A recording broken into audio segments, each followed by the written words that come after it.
In this video, I'm going to teach you a little bit about some of the basics of the IBS method or the IBS process.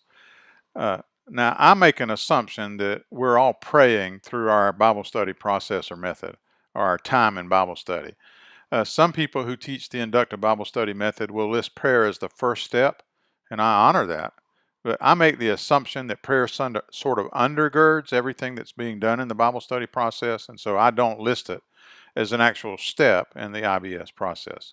So having said that, therefore, there are three primary steps in the inductive Bible study process.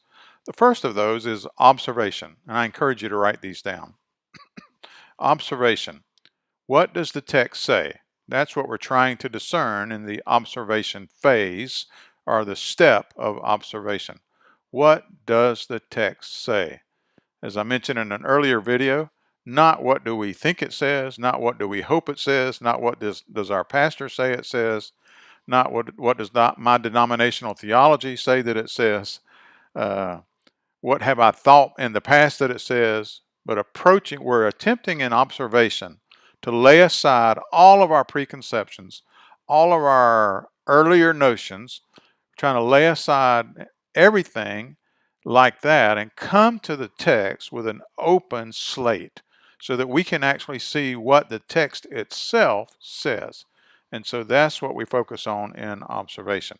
And this is the step where we spend the majority of our time. That's one of the blessings of the IBS method. It's also one of the things that cause people early on, as they're learning the method, to get impatient. So I encourage you to be patient, because we spend a lot of time in observation. We spend a lot of time trying to see what the text actually says. And I'll be talking more about that as we go along through this process in the study of Philemon. Okay? The second primary step in the IBS method is interpretation. What does it mean? What does it mean? Even better still, what did it mean then to them? What did it mean originally to the original hearers or readers in their context? So interpretation, what does it mean? And that's the easy way to remember it, but then just also remember that behind that is the notion of then to them, okay? And it's really only as we best discern what it either did or might have meant then to them that we can later apply its meaning to us for today. You will hear me often say maybe, might, possibly. One of the things that I've learned through my years of Bible study is there's a lot we don't know. And we should approach the Bible very humbly. I mean, there's a lot we can know. There's a lot we can know with confidence. I'm not saying we should always be people without confidence. I'm not saying that at all. We can trust in the Word, and we can have confidence in the Word. But we don't necessarily need to have an inappropriate amount of confidence in our understanding of the Word. Okay, so let me kind of leave it at there. So observation, what does the text say? Interpretation, what does it mean?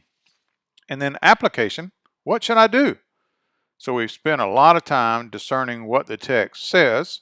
We spent some time discerning, well, what it might have meant then to them, and therefore might mean now to us. In light of all of that, therefore, what should I do?